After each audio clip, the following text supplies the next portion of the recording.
हमने वार्तली शरण जी का सारांश परिचय मैंने आप सबके समक्ष रख दिया है। आप सभी अपनी कविता प्रस्तुति पर डायरेक्ट आइए और समय सीमा का ध्यान दीजिए, क्योंकि 5 बजे हॉल खाली करना होता है और सभी को मौका मिल सके इस चीज़ का हमें ध्यान देना है। चारों चंद्र की चंचल किरणें, शब्दों पे गौर कीजिए, कितने अद्भुत उनका चिंतन था, कितना गहरा। चारों चंद्र की चंचल किरणें खेल रही है जल थल में, स्वच्छ चांदनी बिछी हुई है अवनी और अंबर तल में। जितनी सुखद पंक्तियाँ, इतने ही खूबसूरत इसके भावार्थ। अनुज लक्ष्मण की पवित्र विचारों का प्रवाह है ये कविता। की चंचल किरणें खेल रही है जल थल में, स्वच्छ चांदनी बिछी हुई है अवनी और अंबर तल में। विचार लो कि मृत्यु हो न मृत्यु से डरो कभी, मरो परंतु यूं मरो कि याद जो करे सभी। हुई न सो सुमृत्यु तो वृथा मरे वृथा जिए, मरा नहीं वही कि जो जिया न आपके लिए। वही पशु प्रवृत्ति है कि आप ही चरे, वही मनुष्य है कि जो मनुष्य के लिए मरे। क्षमा कर दो उसे, मैं तो कहूँगा तुम्हारे शील का साक्षी रहूँगा।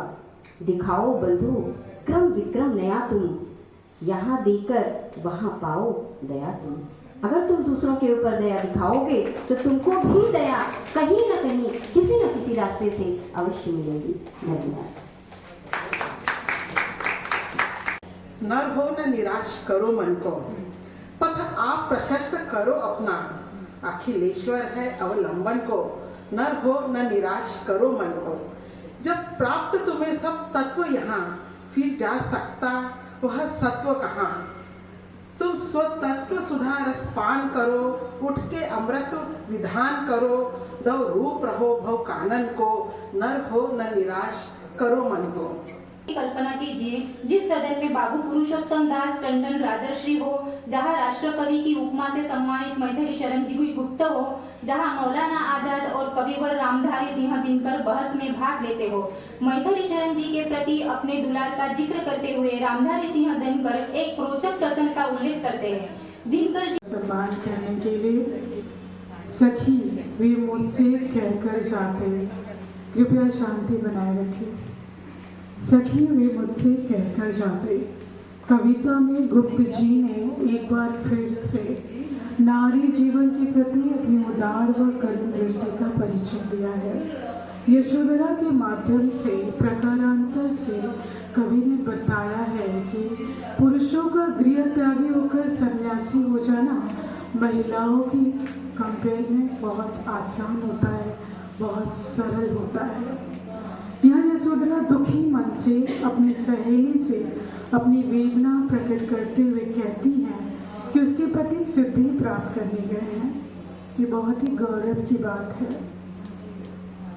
लेकिन बिना बताए गए हैं ये अत्यंत दुखदायी है। सुनते हैं हमारी नई पर सक्रिय सदस्य जिनका नाम है संगीता माहौली जी, जो लेकर आ रही हैं गीत सखी वो मुझसे कह के जाते, जो कि यशोधरा की कथा है। सखी सखी वह मुझसे कहकर जाते, कह तो क्या मुझको वो अपनी पदबाधा ही पाते। मुझको बहुत उन्होंने माना, फिर भी क्या पूरा पहचाना। मैंने मुख्य उसी को जाना जो वो मन में लाते। सखी वह मुझसे कहकर जाते, स्वयं सुसज्जित करके क्षण में प्रियतम को प्राणों के पण में हम ही भेज देती है रण में, शास्त्र धर्म के नाते। सखी सखी वह मुझसे कहकर जाते। हुआ न यह भी भाग्य भागा, किस पर विफल गर्भ अब जागा, जिसने अपनाया था त्यागा, रहे स्मरण ही आते। सखी वह मुझसे कहकर जाते। है किसान हेमंत में है गगन गर्जन कर रहा, घर से निकलने को गरज कर व्रज कर रहा। तो भी कृषक मैदान में करते निरंतर काम है, किस लोभ से वे आज भी लेते नहीं विश्राम। स्वागत सबका आदर, सबका सम सम्मान यहाँ। राम रहीम बुद्ध ईसा का सुलभ एक सा ध्यान यहाँ। भिन्न भिन्न भव संस्कृतियों के गुण गौरव का ज्ञान यहाँ। सब तीर्थों का एक तीर्थ यह, हृदय पवित्र बना ले हम। आओ यहाँ अजात शत्रु बना, सबको मित्र बना ले हम। इसका शीर्षक है मातृभूमि। इस कविता में माँ भारती का मानवीकरण करके उन्होंने वर्णन किया है, जिसमें हमारे प्रिय भारत की समृद्धि, संस्कृति, महिमा का गुणगान है। नीलांबर परिधान हरित पट सुंदर है, सूर्य चंद्र युग मुकुट मेखला रत्नाकर है, नदियां प्रेम प्रवाह फूल तारे मंडल है, वंदे जन खगवृंद शेष पर सिंहासन है।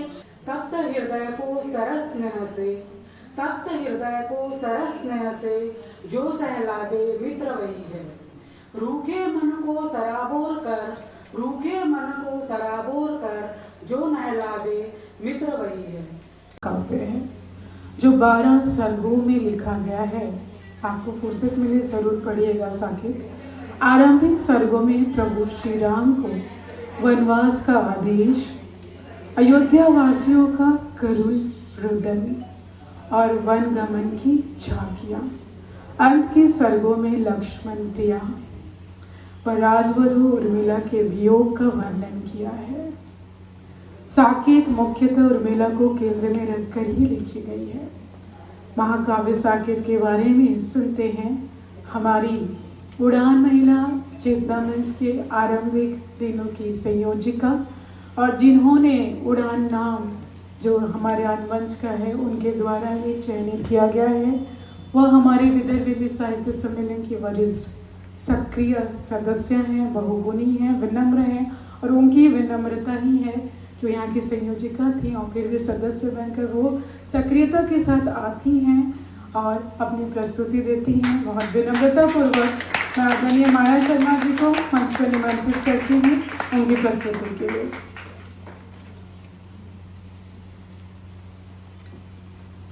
उनका अपना मानना था कि वे उर्मिला के मनोभावों की व्यथा को व्यक्त करने में पूर्ण रूप से सफल नहीं हैं। अभी भी बहुत कुछ बाकी है। उनका मानना था कि इस कारण इस करुण चित्रण को पढ़कर पाठक के मन में अगर करुणा की तरंग उठती है और उनकी आंखें नम होती हैं, तब मैं समझूंगा कि ये सृजन मेरा पूर्ण हुआ। जैसे कि यह देह तंत्री तार दे, राम तारों में नई झंकार दे। और इसके बाद अयोध्या नगरी की सुंदरता का वर्णन किया गया है और रघुवंश के परिवार का सुंदर चित्रण किया है। और इसके बाद अगर समझ 2-3